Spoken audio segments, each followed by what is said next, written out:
Good morning and welcome back to Morning Prime. Now today on Matters Gender, we talk about investing in women through proper representation. There's an urgent need to represent women in various fields like agriculture and research to offer different insights and perspectives to help in addressing unique issues. Now joining me to have this conversation to my far left is Dr. Jen Ambuku, who is an Associate Professor of Horticulture, Department of Plant Science and Crop Protection at the University of Nairobi. And next to me, we have Dr. Susan Karia, Director of African Women in Agriculture Research and Development. Good morning once again. I'm Ashley Mazuri, so let's get straight to that conversation. Maybe I'll start with you, Dr. First of all, good morning and welcome to Morning Prime. Where are we when it comes to representation, especially in areas such as agriculture and research? Oh, thank you so much for your question, and thank you for inviting us. You're welcome. I think what we find very clearly is that when we look at agriculture researchers, at the lower level, bachelor's degrees, there is a critical mass of women. Mm-hmm. But what we find is that as careers progress, women tend to fall off. And what's even worse, if you look at the leadership, they're even much, much lower. So some of the statistics we can throw out are, if you look at the agriculture research institutions in Africa, the percentage is 24% at the lower levels. Okay. And when you look at the management and the leadership, it's at around 7%.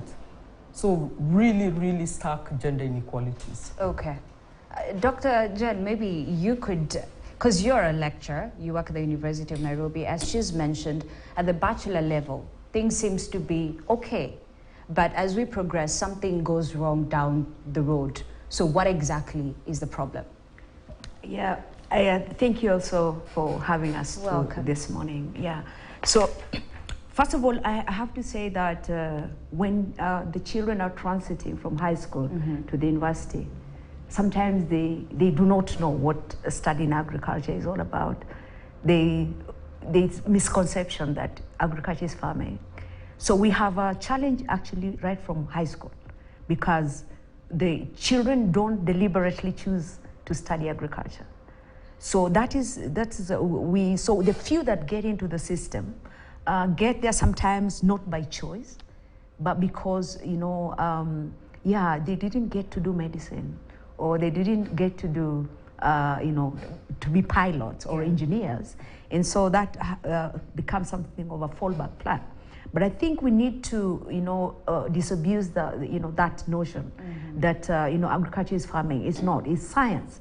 And for us, I mean, when you look at agriculture and the role of agriculture in food and nutrition security, then you know the importance of agriculture and why we need experts right from the law to the right from high school to the university, to the critical mass that we're talking about, the early career. I mean, the bachelor's degree, we have many. Then as we advance, and then like Dr. Karia said, we need women in leadership in agriculture, in leadership at the high end there, who can actually make and influence decisions in the sector. So I think there's the fact that we have a problem transiting from school, then we get to the bachelor's degree, and then when you get to advancing to master, PhD, we have fewer women advancing there. But the situation is actually improving thanks to affirmative action, like programs like AWARD. Yeah. All right. I can also add, actually the problem goes a bit lower. Okay. To how we nurture our girls and boys in schools. Are we teaching them, are we encouraging them to take STEM subjects, the science, technology, engineering, mathematics? Yeah. And you will find that there's lots of biases in terms of telling girls, oh, you can be a teacher, but you can't be an engineer, or you can't be an agriculturalist. So we really have to think about concerted effort right from the beginning as they're young. I like the fact that you've talked about both women, both men and women, boys and girls. It's not just a war and we're fighting for women, but we're fighting for equal representation. So then what is the impact of investing in women from a young age, even from now? I mean, it's never too late to enter into such sectors. I think I'll let Daktari answer this. Okay. Also because she can give us some of her experiences as Award has invested in her as a woman leader and a woman researcher. Yeah. A beneficiary. A beneficiary, Okay. yeah. Beneficiary. Yeah, sure. I think it is, you can never say you can't go wrong investing in a woman. Yeah. And you can't go wrong investing in a woman in agriculture, food and agriculture. Because, right, like Dr. Ari has said, right from the beginning, when you invest in, I believe I am an investment of Award and other programs. I'm empowered to do what I do at my level. Mm-hmm. But its investment in women doesn't start at that level. It starts from the beginning, right? So if you look at, I can imagine, I can say for a fact that when you have a woman farmer empowered, imagine a village woman empowered to know how to produce, how to use inputs, how to do, even to prepare food. It makes a whole lot of difference in that family. Because when you empower, the empowered woman, the benefits of empowering her have a ripple effect on not just herself, but those that depend on her, in the community where she lives, in the family, yes? So you find, if I'm a woman farmer, imagine a rural woman farmer, I would know why I need to have maybe a kitchen garden to feed my family, why I need to prepare a balanced meal for my children. You see, so it doesn't look like it's agriculture, but remember, a lot of women, rural women, are the ones in charge of their families, the food, the health. So an empowered woman, whether it is in agriculture or whatever, they'll actually have that rub-on to those that depend on them, to the communities, to their institutions. So me personally, as an award fellow, I've been empowered as a researcher. Yeah. And that empowerment is benefit to others around me, my students, the communities I work with, are benefit from the fact that I'm empowered. I'm knowledgeable about the subject. When it comes to innovations, whatever in agriculture, it passes on. So I work with women farmers, with my own students. So this empowerment is not just for me, but for others that I get to influence in my space. Effect. Exactly. Okay, and I like the fact that you said empowering them is important, but we also have to acknowledge the fact that we can't empower women only through women. Men have a role to play in this empowerment of women. So then what is the role of men in ensuring that when we talk about equality issues, especially in the agriculture and research sectors, that women are equally involved? Thank you. So I think there's several things to think about. The first thing to think about is that gender equality is not only about women. It's about men and women. And what gender equality is, it's about thinking about the rights, the responsibilities, and the opportunities of both men and women being equal. And it doesn't mean they're the same. It just means that these rights, responsibilities, and opportunities do not depend on whether you are a male or a female. So you should both have equal opportunities. And it also means that when we consider issues such as the needs, the priorities, should all be considered equally. So you should take into consideration both men's aspirations and needs and priorities, as well as women's needs, aspirations, equally considered when technologies are developed, when you do any development activities. And when you do it that way, then you recognize, yes, women have a role to play in terms of we need to empower them, we need them to be able to speak up for themselves, but men also have a role to play in terms of supporting gender equality.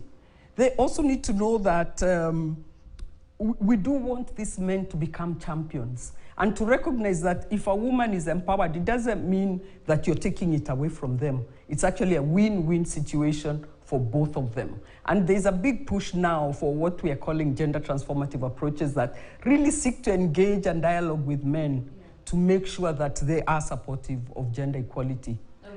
I should also say, though, that when the gaps are really big, the gender gaps, it is also okay to have a program focusing only on women to empower them so that you can redress that imbalance. Okay. Yeah. Just picking up from where she left off, of course, when we talk about empowering, let's not forget about the fact that we are an African culture. and some communities are not yet fully embracing the gender equality issue as they should. You're a beneficiary, number one, so you know the challenges that people face. Even as, you know, we think about bringing men on board and ensuring that, you know, they play a big role when it comes to this mission, if I may call it. What other issues need to be addressed? Yeah, so I believe the like Dr. has said, it's not some kind of competition. Yeah. Yeah, it's not some kind of, we can only complement each other.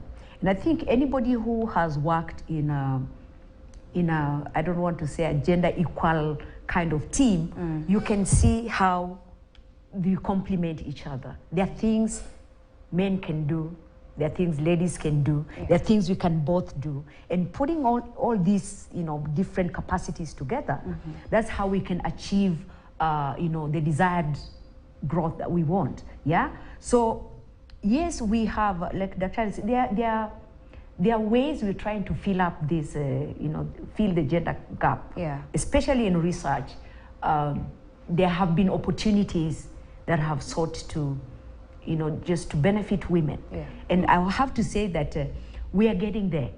In Kenya, I think we are getting there. Women are really pushing it. Yeah, we just say, you know, I can say, for example, at the university, when we put out scholarships for students, they all apply. They all have an equal chance. And women are beating men to the scholarships. Okay. So we find some classes, graduate classes, which have many women having benefited from the scholarship.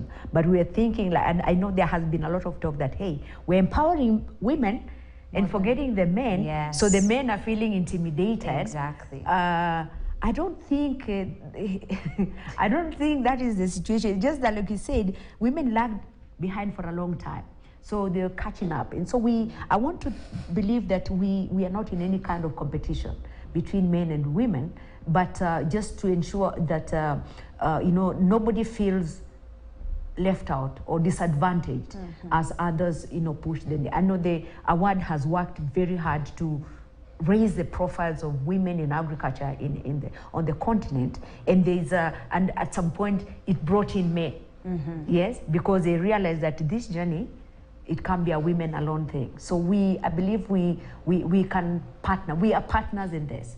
Yes. All right. And I like the fact that you said continent. It's a continental problem. It's a worldwide problem. But then, of course, you focus only on the continent. So even as we talk about where we are as a country, where are we as a continent? In terms of representation in the agriculture you research. would not believe. I mean, the statistics I gave you are continent-wide. Yeah. Okay. Some countries are better than others in terms of statistics. I think in Kenya it's about 30% representation of women in the research at the lower cadres again. Okay. But at the management, it's still not very high.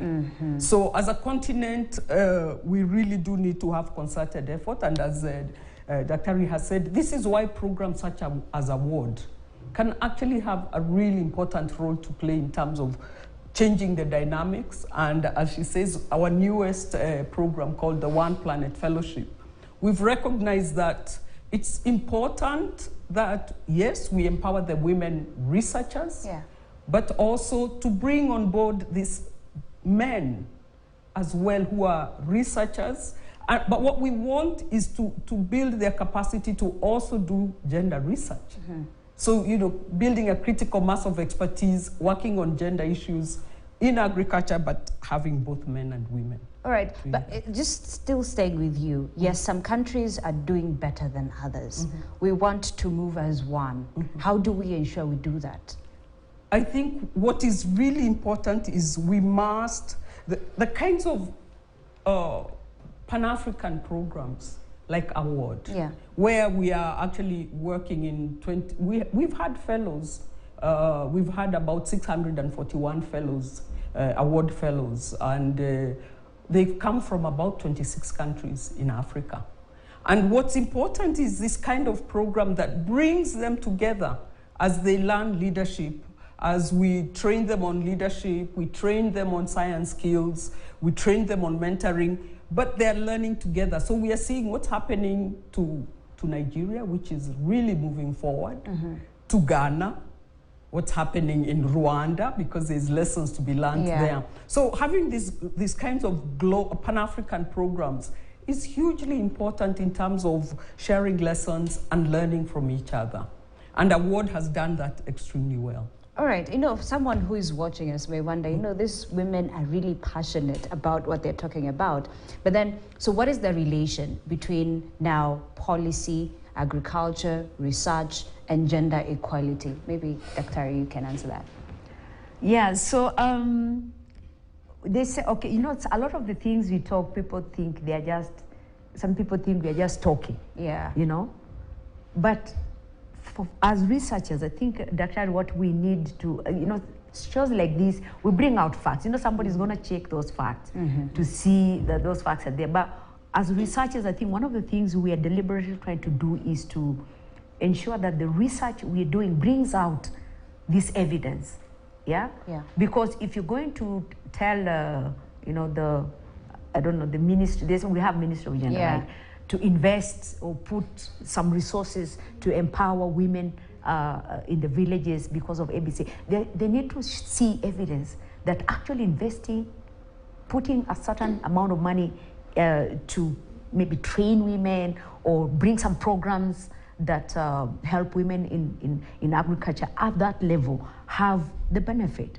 You see, because you cannot convince them without, because these policymakers have competing needs. I mean, the limited resources and competing needs. So when you show evidence that it is possible, that it is when you do ABCD, you can have, these results, then that is what we need to, because so that we don't just talk, but generate evidence. For example, if I say, I trained women in a certain village, for example, to do value addition in vegetables or to grow or to establish kitchen gardens, for example, to feed their families. Can I show how this has impacted the family in the community? That is not something you can tell people you did, but evidence. If I can show that evidentially, then I can actually say, we've actually tried to do this, and we're trying to do this to show we introduce innovation to this group. This is how it is improving their livelihoods. So others can come to learn from this, right? And replicate it. And that's how you can little by little influence across, whether it's at county level, at the national level. So I think our role as researchers is to generate credible evidence that will influence policy and bring the desired change in as we talk about gender transformation in the food systems. Okay. And I can also add a little bit to that because what's very clear is that there are substantial gender inequalities in agriculture. When you look at women farmers, lack of access to land, lack of access to extension, to financial services, to seeds, all that. And part of the reason is because our policies themselves are not gender responsive. So it's really important that we make sure that there are reforms in the policy to remove these gender-based discriminations and promoting equal access to all kinds of assets, resources, opportunities for women and men. And what's important then is that the policies themselves, you really have to look at them and make sure that the policies specifically promote this equal access. And that's an important role that policies also play. All right, we'll come back and continue with the issue of policies. Even as we have policies, how exactly do we ensure that there's proper implementation of these policies? But first, we take a short break.